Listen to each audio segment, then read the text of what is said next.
This episode of Capes and Lunatics is brought to you by Tweaked Audio. Get awesome headphones, go to tweakedaudio.com and use the coupon code Southgate to get 30% off, free shipping, and a lifetime warranty. Or you can get there through the link on our website, southgatemediagroup.com.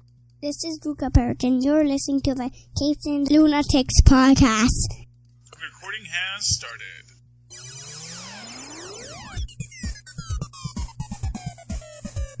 Hello, friends, and welcome once again to Superconnectivity.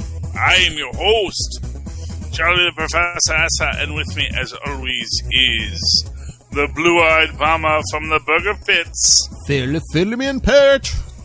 That is he. Oh, welcome, dear Philip. So many things to discuss this week. So little time. I do want to talk real quickly because I have been promising our listeners I would be live tweeting Ducktales every Monday night at 7 o'clock Eastern Time. And I have missed it the last couple of weeks. And last week was a lore-intensive episode, but a lore-intensive episode that may well upend all of the Ducktales universe. Oh. So, not to get too spoilery, Thank you, Philip. Last episode, Monday at 7 o'clock on Disney XD. 7 o'clock Eastern Time. Well, 7 o'clock wherever you happen to live, but Eastern Time specifically for me. We saw the quote-unquote first adventure, which clearly isn't the first adventure because it is established within it that Scrooge McDuck has had other adventures from which his treasure hunting adventures had built his fortune. In that episode, he gets Della and Donald first associated with him. Interestingly enough, Donald is very articulate in this, suggesting that his inarticulateness is something that maybe has developed later in life or possibly as the result of something that occurred on the adventures. So that, because I was actually waiting for this adventure, where I thought that there was going to be something that was going to happen that was going to make him far less articulate. But anyway, so to sum up, clearly whatever is happening here is happening in our current timeline sometime in the 90s. Based on the ages of Della and Donald, their cultural cues. Their cultural cues are very 90s, very grunge. Because they're supposed to be like young teenagers in this. But this also gives us what is ostensibly the origin of Fowl, which is our great villainous threat this season and the last few seasons. The problem is, dear sir, that previously in the secret case files of Agent 22, we have the confidential case files of Agent 22. We have another introduction between Beakley and Scrooge that seems to take place in the 60s, 30 years before, when Fowl seems to be active in that Black Heron is a threat in it. And in fact, I don't think Black Heron had lost her arm in that one yet, and she has lost her arm by this one. Additionally, in this episode, there's a reference by Scrooge that he knows Bradley from his Christmas party. But it is also suggested this is the origin of Fowl, which opens up this possibility that Fowl existed before Bradley thinks he founded Fowl. Which is sort of that whole I'm taking you to see the real Mandarin kind of plot twist we may be building towards in DuckTales. So if those of you who remember Hail to the King, it was a short, you cannot find it on Disney Plus, which is weird. It's always weird when Disney starts doing that little Ministry of Truth thing. It's like, I don't know what you're talking about. I don't recall that ever existing. Unless something's going to happen in Shang-Chi. Well, exactly. that they don't want to tip the hat too early. So that short is supposed to be on the Blu-ray for Thor: The Dark World, and it no longer is. Ew. When you go into the extras for Thor: The Dark World, if you go to the other ones, you can see the other shorts. But for Thor: The Dark World, you don't get the short of Hail to the King. So that is an interesting thing.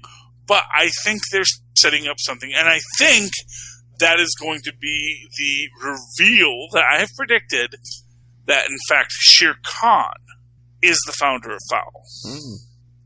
And for what it's worth, Shere Khan has a relationship with the Vultures, of which Bradley is. Ooh. And there is even this implication that maybe Bradley is going to do a face turn by the end.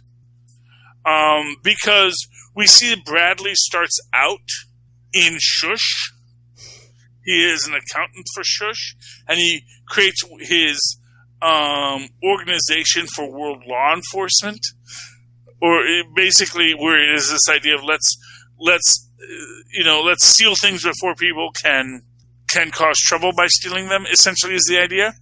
And then, Black Heron is the one who puts the F on the business card to say, call it Foul, the fiendish organization for world larceny. Because Black Heron wants him to embrace his supervillainy. So it's very interesting what we're working with here. Maybe this is all retcons. Maybe they're going to act like it never happened and ignore that we've already met Fowl, or they're going to try and retcon it in another way. They're going to make it work, maybe timeline-wise. But right now, I'm looking at it, and I'm saying there is something wrong with this timeline, and I can tell that Disney isn't letting me go back to the Gummy Bears episode. I can't go back. I cannot find the secret case files of Agent 22 in either Hulu or Disney Plus right now. I could probably buy it somewhere, but it's like, oh, you're making this hard for me, aren't you, Disney Corporation? So, yes, I do think that we are building towards Shere Khan as the true master of Fowl. Bradley thinks he's the master of Fowl, but he is, as always, just an accountant. Bum, bum, bum. My second deep fan theory, along with Launchpad McQuack, is the secret father of the triplets, which we'll get to later. I was waiting for a Launchpad McQuack cameo in that with Della and Donald, but they did not give us one, which again makes me think, why didn't you give us one? But you got me with that Hail to the King thing. I might have to go in there and watch that, because I have Thor the Dark World on Blu-ray, so can't erase that. You can't erase it. As Lilith says, get that hard media. Mm-hmm. They can never take that away. But in Hail to the King, the idea is that there is a real Mandarin, and the guy who was pretending to be the Mandarin wasn't really the Mandarin. And that's what we're going to get theoretically in Shang-Chi. Oh, yeah. It'll be interesting, especially if they have the Shang-Chi versus the, not Fu Manchu, because we don't own the rights to him anymore, but the character that we call Fu Manchu now in the Shang-Chi comic books. That there is a conflict between these two, essentially supervillains, superpowers, and Shang-Chi has to sort of defeat them both. So that'll be interesting as a story that they're going to tell there. Anyway, that's exciting. Oh, yeah. We talked about, we didn't really get as deep into it as we did on our messages, with the idea of the new Black Panther information. Yeah. And how Shuri is going to be represented in that. And it is this complex issue of, will Shuri be exploring something more than just her tech? I know you think that she should skip the chemistry and the organic qualities of that to build herself her own tech suit. I just think they have the opportunity to set her apart from all the past rulers who are basically all kings. I mean, the only probably only queens of Wakanda going back were probably only the ones married to the king, right? I think that it's implied in the first one that there were at least one or two female Black Panthers. I think there were some women when T'Challa goes to the land of the ancestors. Okay. So, and of course, what is my most excited idea on this is that if she is, so we have a Mexican actor. I believe he's a Mexican actor. He might be Mexican American, but who is signed on to be an antagonist in it. Which, of course, just because of my limited thought process, I immediately go to the Tarantula. Oh. As an interesting guy, as a character who might be an interesting antagonist. I don't know if they've ever fought, but I know that the Tarantula has a history in the drug trade. And if the whole plotline of Shuri is she's trying to recreate the heart-shaped herb, which is lost to us now, I wonder if part of that might be searching the world, going to other exotic locations like the Amazon rainforest to find, is there something similar to the heart-shaped herb there? And that would keep that would keep the story international too again, because Tarantula's from South America, yeah. Yeah, exactly. Go to Brazil, yeah, which is one of the BRICS countries. And what I'm wondering is, if they do that, is it possible to bring in Tilda Johnson as the herbalist character? You know what? We might have some of those rights back, because I think the Daredevil rights, Disney has the Daredevil rights now, yeah. Disney has all the rights to the Netflix stuff now. Now it's just, do they want to use them? Yeah. Do they want Luke Cage in there? Do they? And I think Tilda Johnson makes a great backdoor for it, especially because she is an herbalist. And she's going to be the one that's going to be able to bridge the gap for Shuri from the mystical to the scientific, because she is a scientist as well. And then, as I suggested, it might be fun if they do a culture exchange, and then suddenly Tilda's like, "Oh wow, robots are cool too." What if Shuri's working with Tilda Johnson, and then if it is Tarantula, maybe he's getting juiced up, and guess who's juicing him up? Carl Malice. Oh, Carl Malice. Wow. I mean, my heart would love Carl Malice to show up again. I don't know if he's ever going to do it. We might not get Carl Malice again for years. I'm just saying, man. I mean, he was in a bunch of comics. I mean, Spider. No. Carl Malice as a character like. I mean, he is my go-to. Honestly, I would much rather see Carl Malice than Arnim Zola any day. I was gonna say, you need a mad scientist type. I mean, we've already kind of done Zola in the MCU. Let's get Malice in here in the movies. Yeah, although I like MCU Zola. I'll be honest with you. If we can do digitized MCU Zola, I think that could be awesome. Even with the TV in his chest? Even with the TV, or just TVs anywhere, you know? I like the idea that, I'm not in the TV, I'm in a data bank somewhere else, and that's just my image there. I like that as a concept. Honestly, I'm probably far more worried about Patton Oswalt as MODOK showing up at some point. I like the idea of MODOK, but it's like I kind of also feel like I don't know if that's the right vehicle for MODOK. It's like, we know MODOK is ridiculous. I don't know if we should put him as a show where it's just the ridiculousness. Oh, you know what just hit me? If you really want to give an enemy for Shuri, she, how she, tech is everything to her. If you want to push her to embrace the old ways like T'Challa did, you know what enemy you got to give Shuri? Who? Machine Smith, who can jump his consciousness into any technology. Oh, Machine Smith's awesome. And I would love to see Machine Smith in there. But Shuri has to figure out a way to fight technology without using technology. Oh, that would be interesting. Especially if there is this idea that, the reason he can jump from machine to machine is because he's not digitized. Which is data, there'd be 100 copies of him everywhere. And you'd have your old when they brought back old Red Skull. He's like, what? I've been alive since the 40s? What? Well, no, you're just your old memory tapes now. So I'm just a completely different human being? It's like, pretty much, well, no, you're the same human being you were at that time. And now, yeah, it's just like, which is just a weird concept in general. It's almost a Dr. Evil, like, help me out here, what, there are mutants now?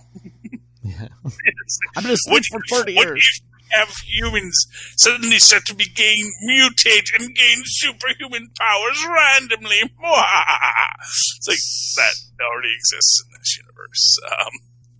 Throw me a bone. I've been in digital tapes for the last 40 years. The 60 years at this point. Anyway, but yeah, I mean, what they're going to explore with that is, I mean, literally, we've got the news that we're working on that, and here's a person that might be in it. And nothing from Marvel, but this is what we're all saying, and it's not from IGotThisCovered.com, which is basically the Weekly World News of comics, and I love the Weekly World News. And supposedly the rumor is Shuri's going to play a big part, but they haven't said how. Well, yeah, I mean, obviously they kind of have to make sure it's not going to be M'Baku's story. I'm sorry. As much as I love M'Baku, as much as you love M'Baku, it's not going to be his story. Yeah. No, the link you shared was from the Hollywood Reporter, so I mean, yeah, it's not like we got this covered. Yeah, that's that's one of the real people. Yeah. So, yeah, I'm excited about it. I can't wait to see what they do. I know. You know what I would really find fascinating is if they actually bring in Chris Evans in old man makeup for it. Ooh. Because there's this idea, it's like, you are from a super soldier serum. This is essentially what the heart-shaped root is. How does that work? And he's like, I don't know. You have to ask Dr. Erskine about that. Or what if we're burying the lead? We're all worried about, Shuri going to be Black Panther. What villain is this guy going to play? What if they use this as the backdoor to introduce Fantastic Four? I mean, anything is possible. I mean, that's always the thing. Is like anything. It's not written yet. It's not shot yet. They can add anything. Ooh, you know what might be an interesting thing? If they really want to go weird, they could just introduce MVP, Michael Van Patrick, and just this crazy idea that, actually, no, the way you become a super soldier is you just eat this all-organic diet and you train and work out every day with these very specific exercises, and that's how that works. You don't just grow it in a lab. Which is one of my favorite lines, especially because, of course, they had already cloned Michael Van Patrick at that point. Mm-hmm. Like, no, it's actually not as hard as you think. I mean, would it be a cheat or an easy way out? But, I mean, what if Shuri just kind of got a blood transfusion from Steve Rogers or something? I mean, yeah, well, that would be a definite cheat because it's a cheat. It's also not the actual heart-shaped herb. Honestly, I would love to see backstory about Erskine actually going to Wakanda. Ooh. That's the real secret. It's like, no, and like maybe even that would be the real interesting thing where you actually find out that Erskine went to Wakanda because he knew something was there. That's how we. And that's how he got vibranium. That's how we figured out this super soldier serum is like he made a synthetic copy of that herb. Exactly. That would be an interesting tie-in. And that's how we get to that point, Mm-hmm. Although, like I said, I would love to see Tilda Johnson in it. I would love to see them embrace stuff from the Netflixiverse, but we'll have to see what they decide to do. Bridging the gap is always the complexity. Speaking of bridging the gap, did we talk about the new Spider-Man issue? No. Remember, we talked symbiote Spider-Man, but yeah, we didn't talk that Amazing Spider-Man. So, I gotta say, with Amazing Spider-Man, I know I'm wrong. Let me just preface it by this. What I'm about to say is wrong. And it is not what they're going to do in the story. But I am not convinced that it is not Francis Klum. The character from... You are convinced that's Francis Klum, right? I am... Let me put it this way. It's not that I'm convinced. I can look at all the data points and I can say, maybe I'm wrong. That there's knowledge that he probably shouldn't have. But I come back to that scene on the bridge where the Sparta women are tearing apart the bridge and then suddenly they come out of it. Mm-hmm. And everyone's afraid of them. But clearly when we saw them, they were the super monster characters. They all had like sideways mouths and crazy tentacles, you know. Not quantum tentacles, but, you know, separate things that, you know, but that people were still afraid of them. It implies to me that what we saw was what they saw, though they don't remember it. And that's where it gets a little weird for me. It's like, you know, I can get that, they saw this and this was them being taken control of. But then you'd think they'd remember that they were taken control of. I'll tell you what seems weird when Kindred takes off. Like, I mean, basically it looks like he has like, you know, like a zombie face, but he takes it off and there's like a normal Osborn face under there. Yeah, one of many Osborn faces. Yeah. Because that's the thing. I wasn't sure if that's supposed to be Harry or Norman. Well, again, the whole gotcha thing, I mean, back in the 90s before he died, when he went nuts and became the Green Goblin again, Harry, it was like, you know, he would do stuff to Peter and be like, gotcha, tricked you, gotcha. Even like he left him a message after his death where he, you know, he explained, he's like, oh yeah, I'm the guy who put the idea in Chameleon's head for him to send robot copies of your parents to Peter Parker to mess with Spider-Man. Gotcha. Which is weird. Yeah. Yes. Yeah. I mean, but that's the thing. But and again, this is where it gets into this weird quality of this whole scene, because of course, you know, when Pete wakes up, and this is an interesting, and again, this is one of these things that's like, wait a minute. No. When we last saw Francis Clum, you know, Doctor Strange was involved in that story too. And it's there does seem to be a misdirection involved in this story. Because the last episode we see with Doctor Strange, he goes into that mindscape. But now it's all decayed. What's this about? But he's not in the story that we see Peter waking up which seems to be that same dystopian mindscape. Yeah, but like I said, it's literally like a play-by-play of like the end of one more day in the brand new day. Yeah, after they make the deal with Mephisto, he wakes up at May's house exactly like that, and like it's basically almost word for word. Yeah. Yeah, but at the same time. Yeah, but that's the thing. Again, if it's Clum and he doesn't have mystical powers, wouldn't Doctor Strange see through that? If Peter can't see through that, wouldn't Doctor Strange see through that? Doctor Strange hasn't met him yet. Here's what Doctor Strange knows. Doctor Strange knows Peter made a deal with the devil. Yes. Fair enough. Doctor Strange knows Peter's mindscape is nuts. None of that implies that what we're seeing from Peter's perspective is actually related to the Doctor Strange story. So when you go back, and this is the thing, is that the evil that men do, where Clum gets the Mysterio outfit, is written by Kevin Smith. The Death of Karen Page story, likewise written by Kevin Smith. Mm-hmm. If this guy's a huge Kevin Smith fan, somebody's like, wait a minute, this is an interesting thing. So here we have this guy pretending to be a mystical being to mess with the mind of someone else. But it's actually Mysterio. And for what it's worth, it's entirely possible, as people are coming back from the dead regularly, you know, we don't know that Francis's brother didn't come back too. Yeah. And, you know, deal with him and then sort of give him information, and then he gets all of the background information that he needed for when he was going to be Mysterio. Then he manipulates Mysterio to do what Mysterio does, and then it's like, it gets into this whole thing where it's like, no, I have been planning this for years because I have a weird superpower where I can teleport drugs into people, and people like drugs a lot. And they will give you lots of money if you can give them drugs at just the right dose, at just the right time. They will pay you through the nose for that kind of quality artisanal service. All right, you got me thinking now, and let me give you another clue. I think it might be the last issue. What is it, 55 or something of this? Like the solicit says something like, "Oh, when this is over, you're never going to look at the Osborns the same again." What if Peter and Mary Jane didn't make a deal with Mephisto? What if that was, I don't know, what if that was like Harry Osborn from hell messing with them or something? Or maybe it was... Who knows? I mean, it's entirely... I don't know what we're going to think about the Osborns after this.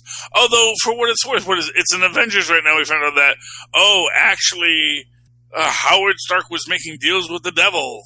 Wah! So who knows? The Osborns have been making deals with the devil this whole time, too. Maybe Norman. Maybe Norman was in that circle with Howard Stark. Maybe it's all Pizzagate maybe it's all Pizzagate's down. And all of these super rich billionaires were all making deals with Mephisto. But whether it's Flum or an Osborn, maybe someone else. Yeah, maybe it wasn't Mephisto, because I don't think Mephisto's ever bragged about taking that marriage. And Mephisto loves to brag. Mephisto has made references, or people we thought were Mephisto. Mm. Again, that's the thing. It's like, what is a Mephisto? True. That's one of these things. Like, if you read the Patsy Walker Hellcat story when she comes back, and it gets into this whole thing about, is Satanish even a thing? Yeah. Or is he just an aspect of the dark dimension? And then later it's like, no, Satanish is a thing. That's just perception and observation. And it's like, oh, wait, no, we perceived something, and that plays into it. And it goes into this, and that's sort of the thing. It's like, one of the ideas I thought was like, okay, let's just take everything at face value. And maybe what Mary Jane whispered in Mephisto's ear is, bring these people back too. I'll do this, but I'm not doing it for freaking Aunt May, who's going to die of a heart attack in 2 weeks. Because I'm not stupid.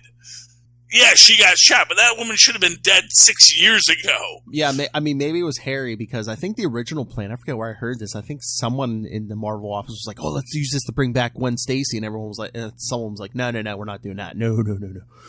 Yeah. But maybe that's how other things happened. Like, for example, maybe that's why Gwen Stacy exists in another universe, and that why she can travel between universes. Because that's part of the deal.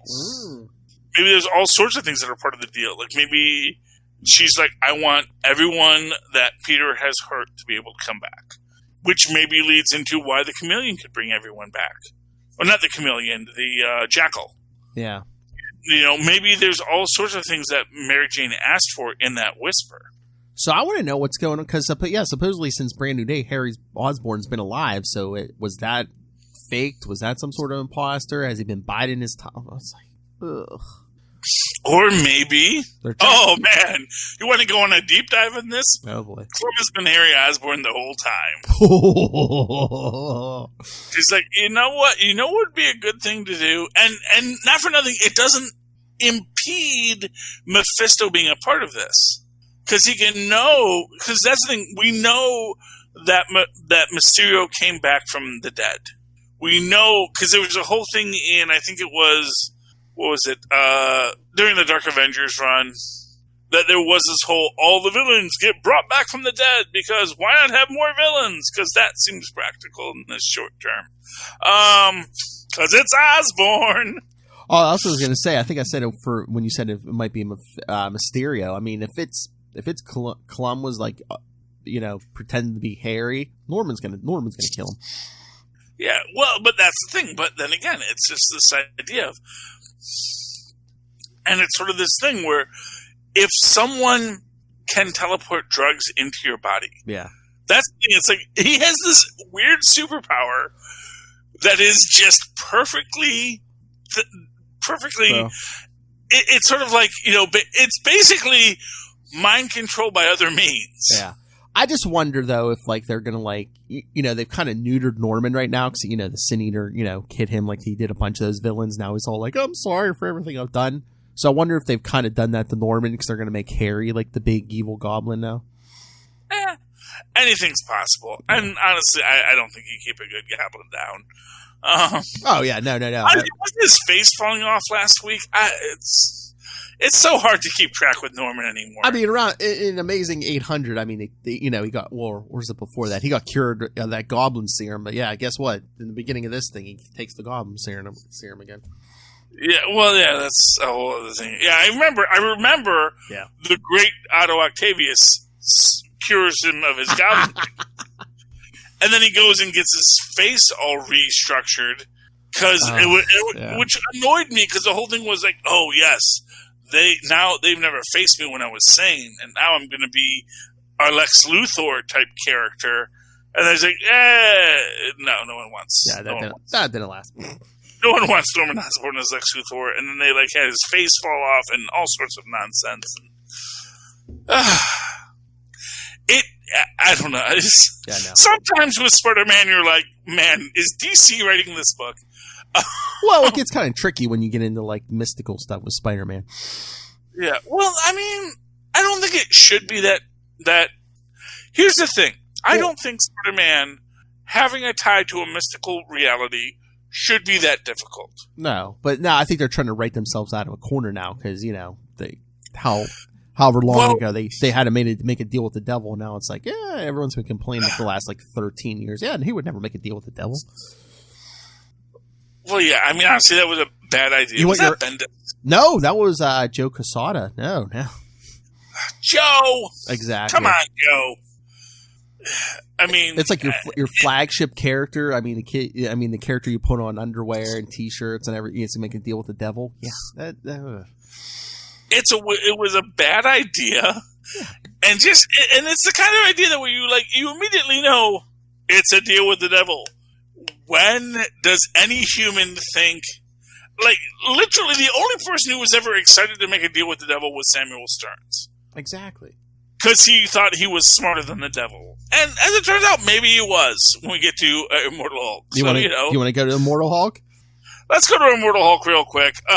Number 40. Yeah, baby. I got a bunch of Scotty Young covers. I don't know if anyone else did. Oh, but, no, I know. Yeah, I like them. They're cool. I got 70s Joe Fixit on my cover. Oh, that's a good one, man. I don't know how I feel about body horror Hulk. That's just a thing now. He just like falls. Yeah, he just like spits himself out. Yeah, it's just like, what the hell now? I'm sorry, what the heck now? But did you enjoy Doc Sasquatch? I like Doc Sasquatch. Just the idea of, which is essentially what we're establishing in this is you can jump into whoever's body is available. As long as you go through their door, I guess. Yeah. Which also implies that She-Hulk has another door available too. So there's, oh wow, Betsy, she could come back as Betty Ross at some point. Ooh. So if Dan Walters ever does die, she can come back through Betty's door. If Betty decides she doesn't want to. I love Guy Ritchie coming back. I was going to say, you got Guy Ritchie, you got Absorbing into this issue. We got Henry Peter Guy Ritchie. I love Henry Peter Guy Ritchie. You got Carl Crusher Creel in this. And I love my Creel. What I love is Creel and Titania. Mm-hmm. Just being a happy couple. Trying to find a good scene of that. But there's like several. And like, Creel's like, man, I already feel like too much of a cop. Quit making me feel like a cop, And it's delightful because, it feeds into this idea that Creel is who he's around. And Titania isn't a horrible person. They get into their own super villainous phases, and then after a while they go like, wow, that was a weird phase I went through. Maybe we should stop doing that and try to find a better way to live our lives, Mm-hmm. I like Joe Fixit in this. I don't know how I feel about the big Hulk thing fight at the end. Oh, that's coming up next issue, yeah. Yeah, especially with Hulk looking like all sad and wan. Because if they just use this to say, well, now we're going to have the Hulk beat the thing again, because, it's his we book. let you beat him in your book, now we're going to fight you in this book, we're going to beat you, even though we're clearly, we're also going to write the thing to be a jerk in this. Instead of a guy who's, going to understand, dude, what's going on, man? You look sick, so let's talk about this. For all his Ben Grimm knows is the Hulk broke out of custody. That's all he knows, Well, I know he knows the Hulk broke out of custody, but at the same time, it's like, I hate when they dumb down the thing. Yeah. And not for nothing, broke out of custody. The thing is not some idiot who doesn't know that, oh yeah, sometimes you're in custody for no good reason because you're a freaking monster. You know? Yeah. The Thing knows what it's like to be a monster. Yeah, but remember... That doesn't mean he's not going to punch a monster for no reason, but he also, you know... I don't know if it's... Remember, the couple issues back, the leader made him explode, so it's like maybe, you know, Ben's just like, maybe it's not in your control, but you're dangerous, and, you know, I'm not going to say I'm not going to enjoy putting you back in your cell, but... Yeah, I mean, I don't know. I'm man, hoping for better next issue. Here's what I'm going to say. Too often when we get to this moment, it does degrade into this, it's clobbering time. And like you said, it is the Hulk's book, so yeah, it's going to be like, is the Hulk going to... Yeah, I don't like to see the Hulk. I don't like... It's not even that I don't want the fight. It's that I want the Thing to be played better. Yeah. You know? I don't want the Thing to be played poorly just because he's in the Hulk's book. And I think if you're going to write the Hulk, you should have respect for who Ben Grimm is. Just in the same way, if you're writing a Thing book, you should have respect for who and what the Hulk is. I mean, unless Joe comes on and has a conversation with him, it's like, all right, Grimm, shut up. I know you're not dumb. I'm not dumb. Let's talk about this. And I would love that. That is exactly where I want this to go. I would love for them to just have a nice little say, look, can we talk about this over a beer? It's like, okay, yeah, that's great. I know a good spot right around the corner. I mean, did you see the letters page? The cover for next issue. It looks like the two of them sitting at a table in a diner. Okay, well then there we go. So I missed that image, and I should have caught it, and perhaps I was too upset, you know. But oh well, okay. So there's two. There's this one, and I guess I saw this one. Oh well, there's going to be like a King in Black tie-in issue. That I don't think it's one of the regular issues, but yeah, the actual next issue is them sitting at that table. Yeah. Yeah. See, this is the thing I want to see. Yeah. So yeah. So in that, great. It's Al. It's Al. We'll probably get that. Yeah. Speaking of the Thing having to fight through monsters, let's talk Fantastic Four. Yes. Number 26. I had the Phoenix Namor variation, which is kind of an annoying cover to me, because first off, which one did you have? I think I got the regular cover. Oh, that's a cool cover. I like that. Yeah. But, yeah. What lies beyond the Forever Gate? Yeah. For those who don't know, they're doing lots of Phoenix. Who will get the Phoenix Force? And it's like, oh, Captain America Phoenix Force. Kind of interesting. Because that's coming up in the Avengers. Namor has had the Phoenix Force. It's like, I know this. I don't really care to see it again. Especially because I don't like the idea of Namor with the Phoenix Force, because Namor is mentally unstable. I like the whole man thing subplot here at the start. Oh, yeah. You see him grab somebody by the head. I don't know if he tries to burn him, but it's Johnny, so it's like, hey, Ted, what's up? Hey, Ted, what's up? Which I love. And I also just love that he doesn't know Ted. He's calling him Ted, but he doesn't know Ted. He just doesn't know the man thing. He's just like, nah, Ben told me about him. Is he just trying to be like, I'm not afraid of you. Hi, you know my buddy. And then you get this. I don't know how I feel about the Valeria and her avatar prince. Oh yeah, because she actually figures out how to control the portal. She goes to visit that prince, and he's got all these. Well, and she says, like, "I'm sorry, this is my culture." And that's what he says. We have 6 hearts. That's room for 6 people to love. You know. I mean, again, too. I mean, if it's a fair polyamorous relationship, then each of those 6 concubines has 6 husbands as well. You know. I guess Valeria didn't know that was the deal. I guess, you know. Well, in which case, she really didn't know him at all, did he? No, and it was puppy love. She's a teenager. And for real, it's like you're a teenage girl who fell in love with a guy with good abs. Yeah, I mean, she might be one of the smartest people on the planet, but again, it's like she's a teenage girl. You know, might be her first puppy love. Yeah. But they leave the gate open. So plot line here we have. Okay, here's the big thing I wanted to ask you about, the whole Franklin thing. Yeah. Oh, the Franklin thing was beautiful, honestly. Well, no, Professor X. Oh, you were never a mutant. Yeah, well, and exactly, because what it was you wanted to be something, and so you became something. Okay, so I'm confused here. Maybe you can clarify this for me. So he's not a mutant, but he was born with his powers? So Franklin's better than you, is basically what the plotline is. And what it is for, what it really comes down to is, it's not so. And it's just, honestly, what this is the subtle racism of mutanthood. I was just like, oh, is it just Xavier's like, oh, I can't use you anymore, so get lost? Well, I mean, honestly, Xavier is basically a mushroom at the moment, so. Yes, exactly. Yeah. But you know what I was that's not Xavier, that's a mushroom that thinks it's Xavier. Much like Ted Sallis is a pile of goo that thinks it's Ted Sallis. Although, in the Man Thing's defense, it's a pile of goo that doesn't know it's Ted Sallis, but might have some relationship to Ted Sallis. All right. Again, something that Marvel did better than Alan Moore ever did years later. I did have a no prize answer if they did want to work around where Franklin isn't a mutant.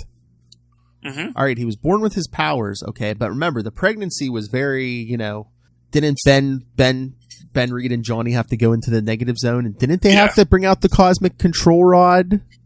Yeah, they did bring out the cosmic control rod. So yeah, he was exposed to all kinds of cosmic. So I'm saying maybe genetically he wasn't going to have powers, but somehow he got bombarded with negative zone energy, and that's where his powers came from.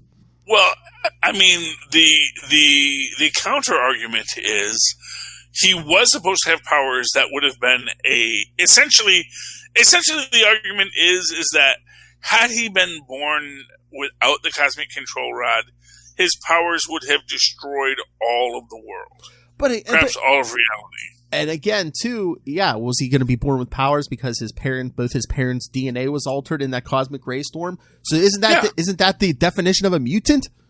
Well, it is. Again, it's honestly, I don't take anything current Krakoa mutants say, I guess, as canon. And in this actual book, and in the Juggernaut book, there's this whole thing about how, when Franklin tries to talk to Leech and Artie about Krakoa, they're like, that sounds stupid.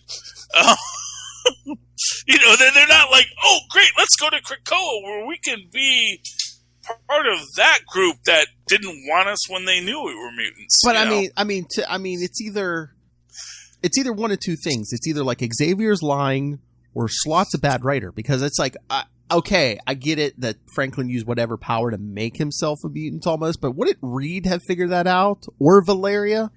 And again, this goes to, as I've said, the basic psychological quality of the G particle, which is established, which I think is a fair cop.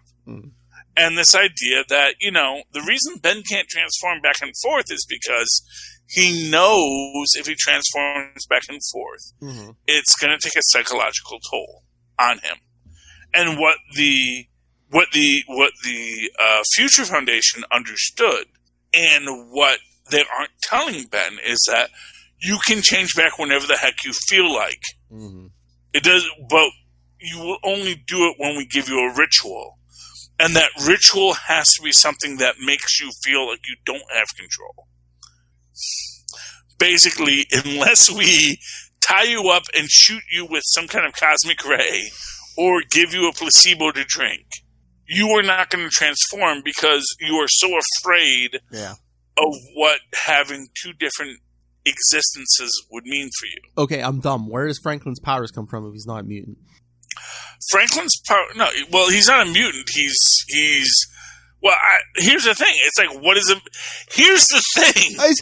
I thought the definition of a mutant... Let me give you from the Handbook of the Marvel Universe and the supervillain Solar, who apparently was a mutant, but only developed his latent mutant ability when his car broke down in the desert and he had to walk under the hot blazing sun for 12 hours and established enough solar energy to start having solar energy powers. Well, I thought that was the definition of a mutant. Is it's like, your powers don't come out in day one. It's but you're born with it in your DNA, and it either comes out during puberty or some traumatic accident or something.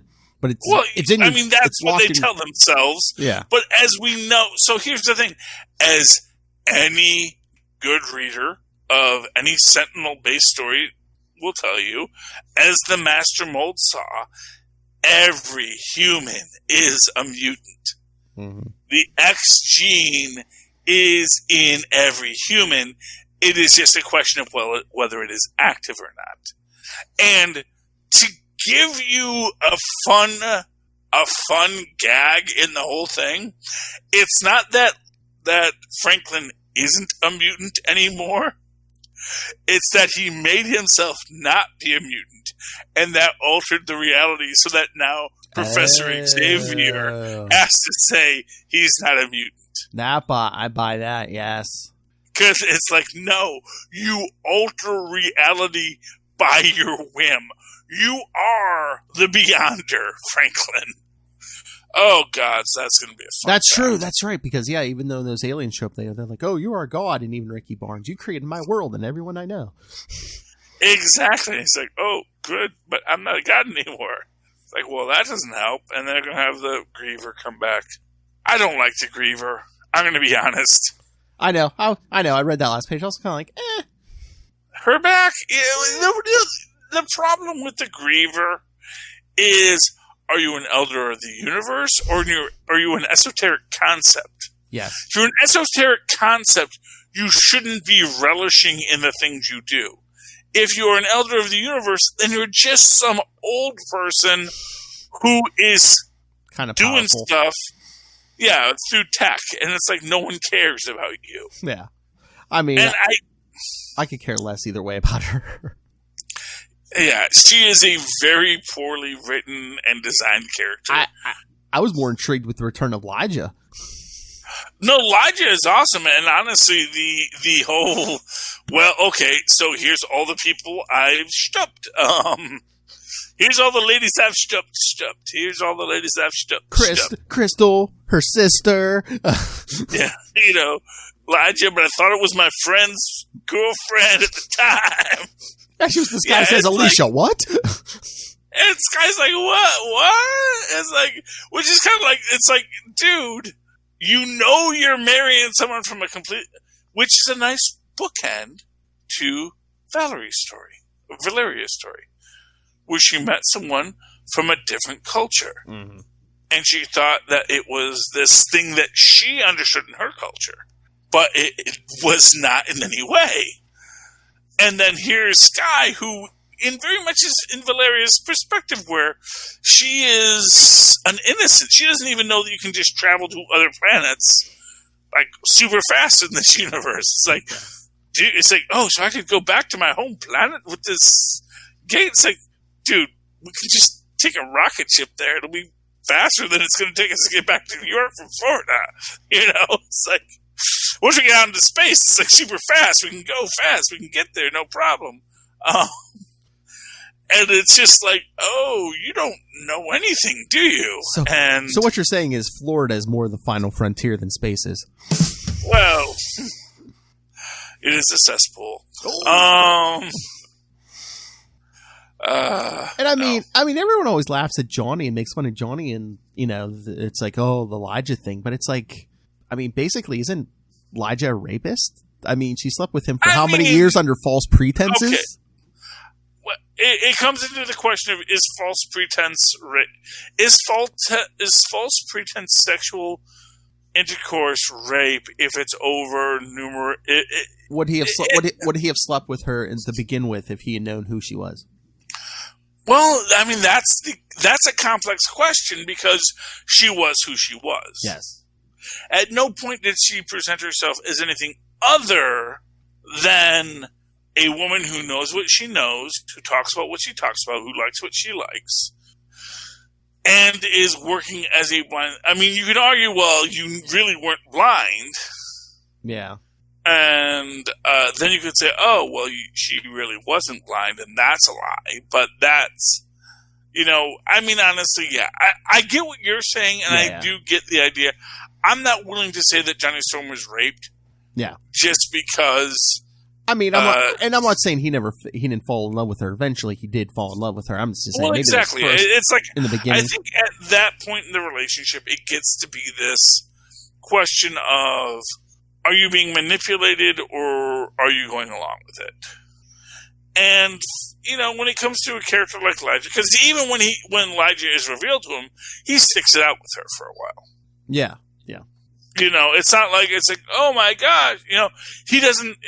To put it simply, he does not have the trauma of rape. Yeah. He has a technical definition that someone could say he was raped, and that is a fair concept that he might want to explore in a psychological deconstruction if we can get a decent psychiatrist back in the Marvel Universe. Since we don't have one currently, since Doc Samson is now did a heel turn. Oh. And it's like Johnny and poor Alicia. I mean, Johnny kind of knows, you know, her every intimate detail.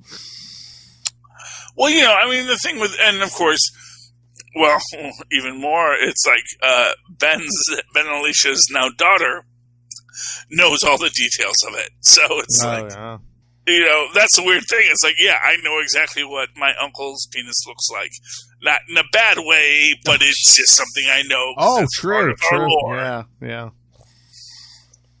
That's our lore, and I have to live with it. Which again shows how much abuse was visited on these children. Oh, yeah. Of Ben and Alicia, which again explains why they're freaking attacking people in the street. That was so funny though. You were gonna blast him with the power washer. I had it on maximum. Yeah, well, you know, he's doing what he can do. He's honestly, it's a mess. But I'm interested in where we go with that. I mean, honestly, I would rather not have the griever. And honestly, just the idea of, okay, is the griever behind you? He's like, yeah, she's right behind me. Okay, turn it off. Scatter her atoms throughout eternity. That's fine. We're good with that now. It's like, no, we can't turn it off. If we turn it off, whoever's in transit will be destroyed. Plus, I thought they couldn't shut it down, or did Valeria figure that out? No, well, yeah, Valeria. Well, you can change the channel now. Yeah, I was gonna say shut her somewhere else. Well, exactly. Well, that's the idea, and I'm sure that's something they'll do later. But or they'll just defeat the griever because now she's got all the alien races now. Like, we're gonna kill you because we don't know what you are. You're not an esoteric concept because you're using technology. If you're using technology, you must be an elder of the universe. If you're an elder of the universe, you are supremely defeatable. I mean, no, really. It's like, what are you? Are you an elder of the universe or are you an esoteric concept? And everything about her seems to say she's an elder of the universe, but she acts like she's an esoteric concept. Yeah. So in that sense, it's like you are just an elder. She's fancy. Okay, you're an old lady from the dawn of time. You have a lot of super space tech. We're gonna shoot you with a laser gun, and we're gonna call it a day. Because if you don't got an Infinity Stone, and the esoteric concept of death has not promised not to take you to death, you're just some lady. So, sorry, lady. We'll call it a day. You want to talk Captain America? Yeah, I was going to say, yeah, go one more, Cap 25, yeah. You know, Ta-Nehisi Coates was on Daily Show this week. Oh, yeah? Yeah, and I cannot tell you how mad it makes me that every time someone interviews Ta-Nehisi Coates, no one mentions Captain America.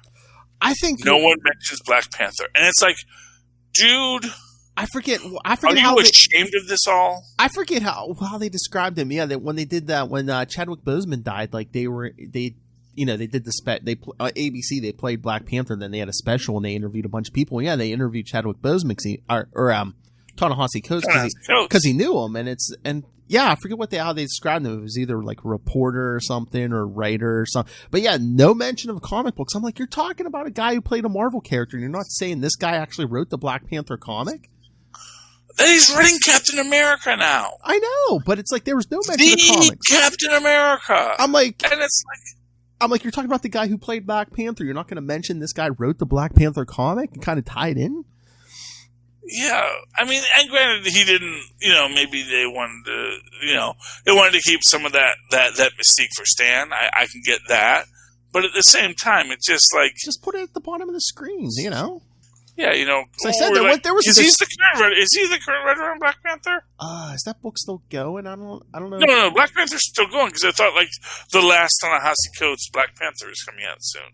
Yeah, as far as I know, yeah. If it's Yeah, going, yeah, and it's fine. like, and that he's writing Captain America, which I think is, and it's not to be rude about it, but it's like Captain America is to me, he's the bigger deal. He's like the older character. He's the more established character. He is Marvel's Superman, if you will. Maybe not in sales, but at least in ethos. And here's what I'm going to say. It's not like he's writing Captain America as I guess I gotta. He is crushing Captain America as a writer. Oh, yeah. Here, I just looked it up. Yeah, the Black Panther book's been on a long break. I guess it never came back after COVID. COVID, but now they're saying the next issue is going to be out in February. So, yeah, almost 11, but it 11 is written months. by Ta-Nehisi. Oh, yeah. Yeah, but that's the thing, is like even right there, even within Ta-Nehisi Coates' character as a celebrity, to say the current writer of Black Panther. Or even like when they did that special, just put it at the bottom of the screen, Marvel writer. Well, you can say author, reporter, writer of Black Panther. Yeah. I think, honestly, I don't know why you're not. That's what it comes down to, is I don't know why you're not. I don't, and it's an annoyance to me. Because I would love to see Ta-Nehisi Coates talk about, when I'm approaching Captain America, I have to look at this idea of, what if I was a blonde-haired, blue-eyed, 6'2" white guy, but I was also a kind-hearted person who was woke? How would I be that person? How can I describe this person who is from the 40s, who lived through actual segregation, but who never really had the mindset of, don't give me that stuff. Don't tell me these people are lesser than me. These people are, how do I write a person from the 40s who was super woke in the 40s,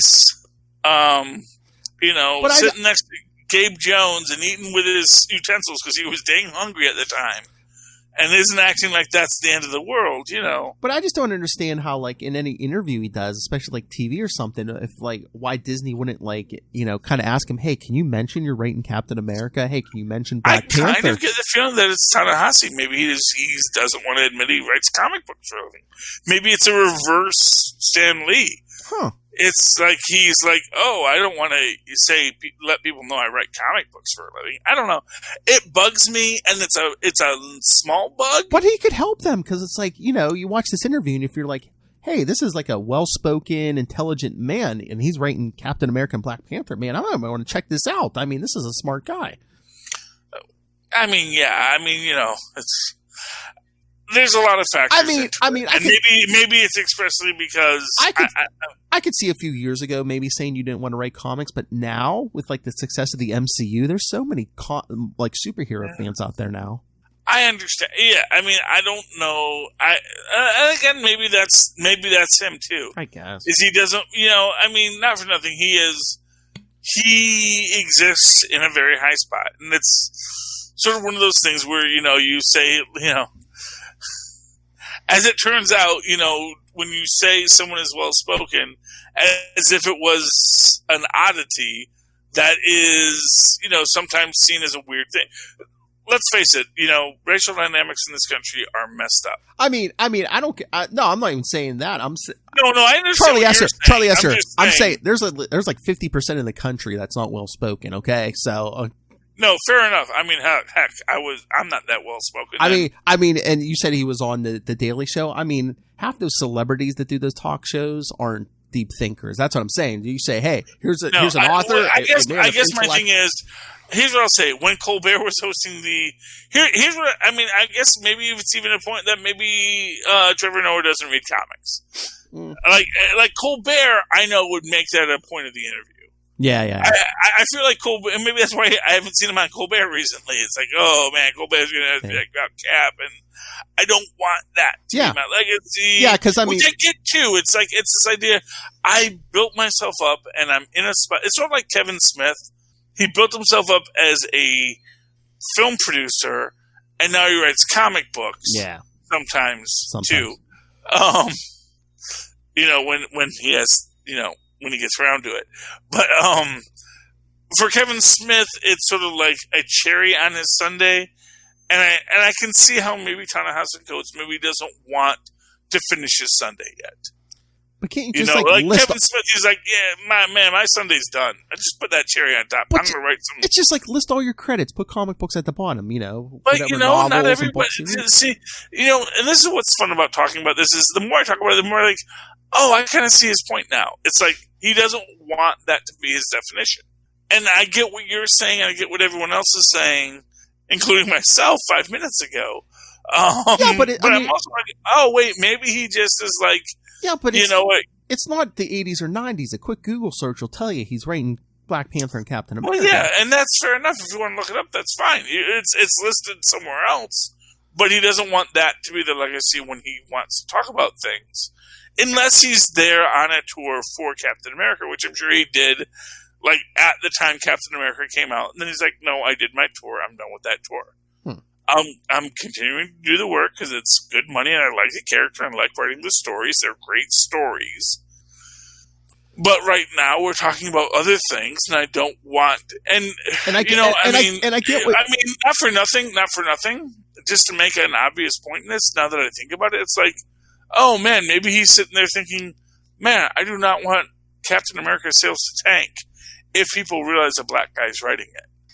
That there may be a lot of people reading this book who don't know that it's currently written by a black guy. And he's like, any number of things could be at play here that he is dealing with. Yeah, but it's not Joe Smith's name on the cover either. It's not a pseudonym or anything. But again, I get all your points. I respect his choices, but it's like, the industry's hurting right now. We could use a spokesman, a well-spoken spokesman, any of these writers that could get on TV should be like, oh, hey, guess what I'm writing? Oh, yeah. No, all of them should be doing more press. But then again, you don't get paid for press. So it's like, but maybe you sell a couple more issues.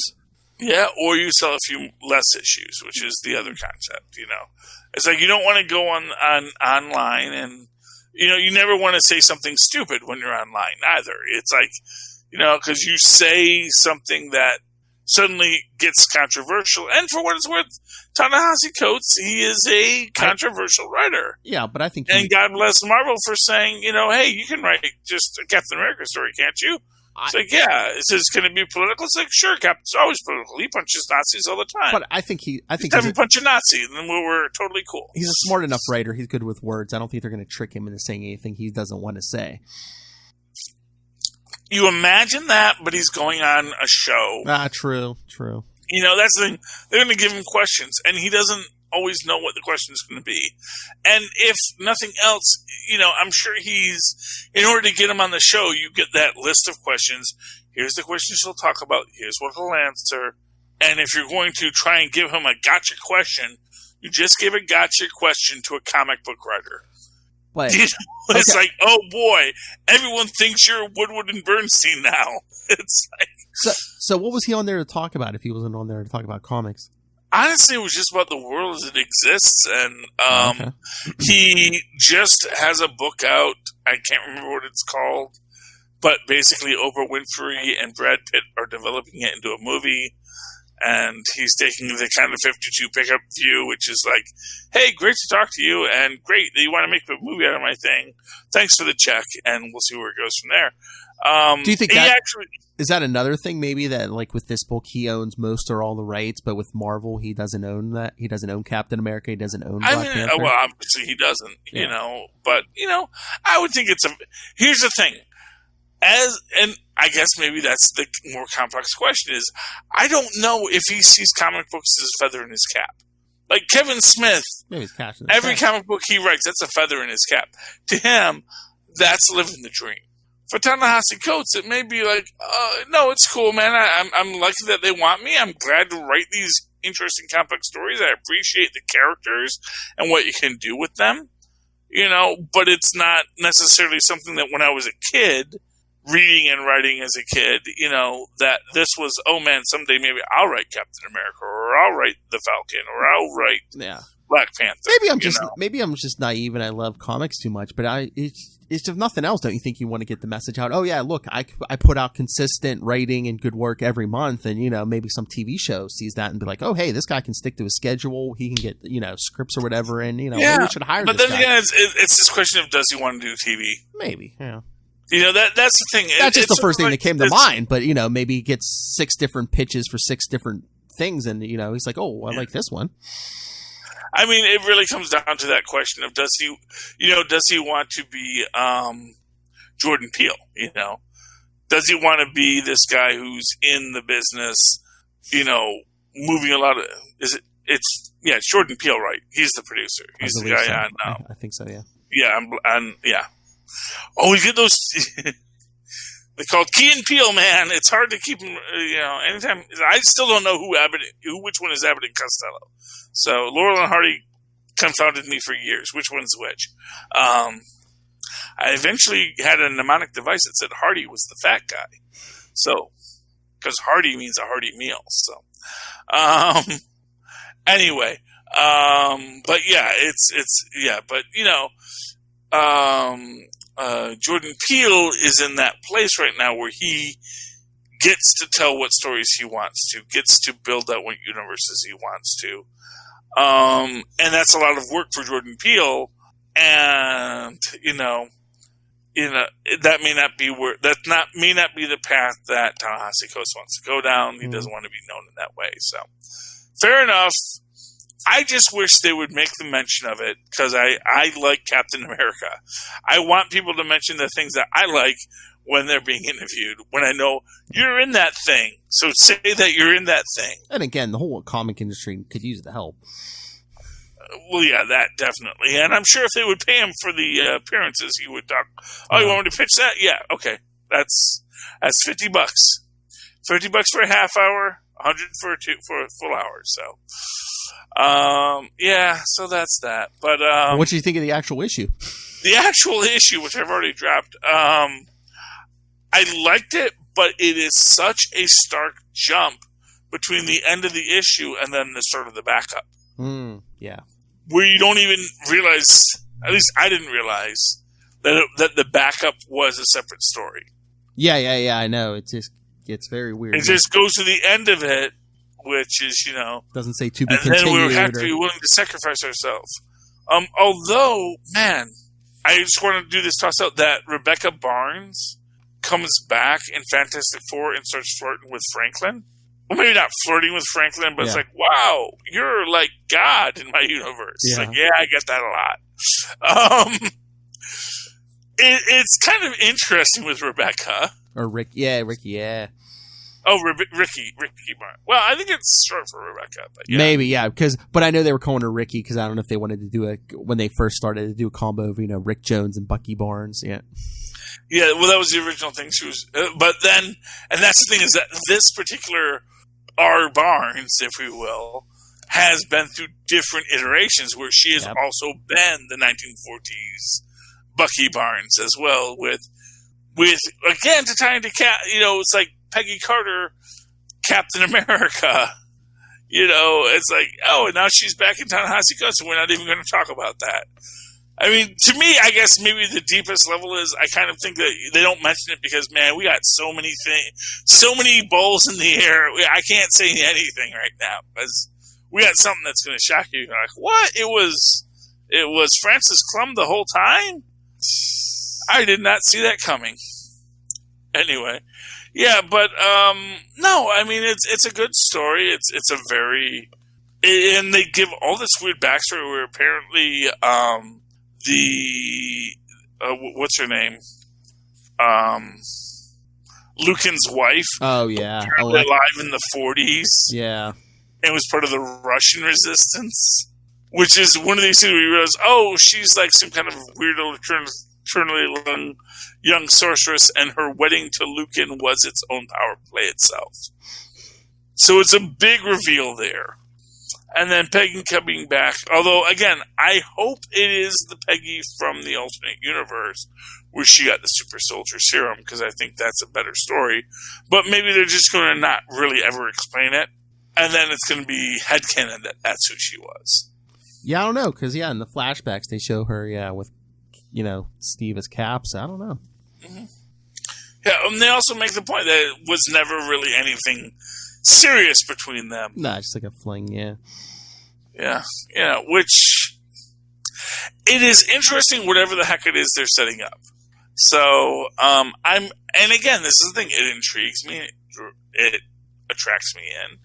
The backup story, well, you didn't realize what it was until you're like halfway through it, and it's like, oh, that's something else, is a really nice story about Cap befriending an immigrant when he came to this country. And it's just your basic SJW, social justice warrior, which is what Cap freaking is. Because why would you be opposed to social justice? If you had powers and you could fight for things, wouldn't social justice be something you would fight for? It's like, especially if your name was freaking Captain America, would you be like, no, I want less justice in the society. That's what I fight for.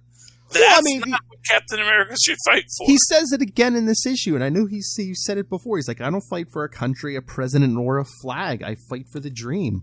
That everyone could have this dream. Exactly. And you know what? He doesn't care that, the founders didn't intend for the dream to go to everybody. It's like, who the F cares what the founders thought? The founders didn't know anything. On Star Trek were a bunch of shapeshifters. We don't want to deal with them. You think they deal with what our reality is right now? You think the founders knew cell phones were coming? No. Well, I mean, who knows what they knew what was coming? Here's what I'll say. You can say anything about any founding father. Say, well, he was a brilliant man. He would have understood that eventually guns would shoot more bullets. Like, yeah, but even then, first off, all that kind of thing about guns might one day shoot more bullets. They also, if you're going to go down that road, you have to say, well, yes, and they also had no respect for the common man. So they would not have wanted the common man to have a gun that shot a bunch of bullets. And they owned slaves. I mean, come on. Exactly. It's like, those guys definitely can't have a gun with more than one bullet. It's like no matter how you slice it, you can't fit our modern world into their world. Exactly. You have to just take the ideas and ideals. And, this is what is true. This is something I've always said. America is not a democracy or a republic. We are a secular theocracy. We have a set of sacred writings called the laws and the Constitution that are interpreted by high priests called judges in the Supreme Court. And that discussion of interpretation is what our governance is. Oh, but hey, to bring it back to this issue, because we are going long, did you see the cover for next issue? What's the next issue? 2 words. Oh, Red Hulk. Yeah. I don't know which Red Hulk that is. So I was gonna say, is Ross gonna get his groove back? Because Ross was in this issue. Yeah, Ross is in this issue. So yeah, maybe it's Ross. He went through the red door. Oh, look, they intentionally keep his face in shadow so you can't see if he has a mustache or not. Well, there is another Red Hulk. That's what I'm saying. Isn't that the guy with the mustache? Doesn't have a mustache, so. That's what I'm saying. Ross didn't have a mustache as Hulk. That other guy did. Oh, so. That's right. That's what I'm saying. Oh, Did they keep his face dark so you can't tell which Red Hulk that's going to be? Or maybe it's just a completely new Red Hulk. It's Red Hulk. It's Lucan is the Red Hulk. It's Red Skull Hulk. Did somebody? Watch out. Oh no! Did somebody walk through Ross's green door? Who knows? The green doors, but we've already established that some of them are red, and they have brown ones too. That Madman was brown, so. And sometimes they're gray. So where's the gray door? Maybe we should all walk through the gray door. Let's call that a night. Philip, anything else you want to talk about tonight? No, I think we covered a lot tonight. Covered way more than we should have. And you know what? If you heard it all, I'm glad you appreciated it. I'm glad you listened to it. If you are having trouble hearing us, it is probably because you're using cheap dollar store headphones to listen to us. So I'm going to give you this advice. Go right now to tweakedaudio.com. Use the coupon code Southgate. Get a discount on those high-quality headsets that you can buy right now. Likewise, take that coupon code Southgate, go over to huntedkiller.com, use it there, get a discount on their wonderful games and puzzles to solve. If you're an intellectual person and like to solve puzzles, that would be a good thing for you, using that coupon code Southgate to get the discount. And then if none of that interests you, go down to our show notes, click on the Amazon link, go to Amazon, buy whatever you like, and while you're there, if you're interested, buy Pod Life the book written by the folks here at Southgate Media Group, which tell you how podcasting has saved their lives and made them better people. And maybe it'll work for you too. So go pick up Pod Life the book. It's available in hard copy. It is available in digital download. And it may soon be available in audiobook as well. Rob's working on that. He'll get back to us. And that's great. And if not, just use that link in our notes and go to Amazon and buy whatever the heck you want. I don't care. It's not our problem at that point. Nice mustache, Charlie. In the meantime, Philip, if they would like to contact you, how can they do so? The easiest way to contact me or any of our team is email capesandlunatics@gmail.com or call the voicemail 614-382-2737. That's 614-38-CAPES. And find links to all of our social media, links to all of our stuff at Linktree, linktr.ee/capesandlunatics. And, of course, if you'd like to write to me in that old-fashioned email way, the way our Moz and Poz once did, do so at superconnectivityblog@gmail.com. That's superconnectivityblog, all one word, @gmail.com. And, of course, follow me on the Twitter as I live tweet, hopefully when I remember and I'm not exhausted, at 7 o'clock Eastern Standard Time, Ducktales, a woohoo, at Charlie Esser, that's CHARLIE, ESSER. Look for the 2 E's in the middle. For quality. Bing! Thank you, Maz. All right, ladies and gentlemen, that has been another episode of Superconnectivity. I hope that you have been properly connected. And if not, come back next week and we will superconnect you once again. Good night. Good night. All right.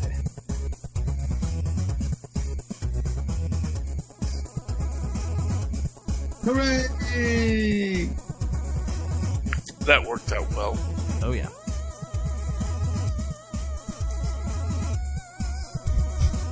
I love you're like, half an hour. We'll do half an hour. Yeah, well, you know. Hey, Ta-Nehisi Coates. Fantastic Four. He's, all of it. He's an enigma wrapped in a riddle, tied up in a mystery.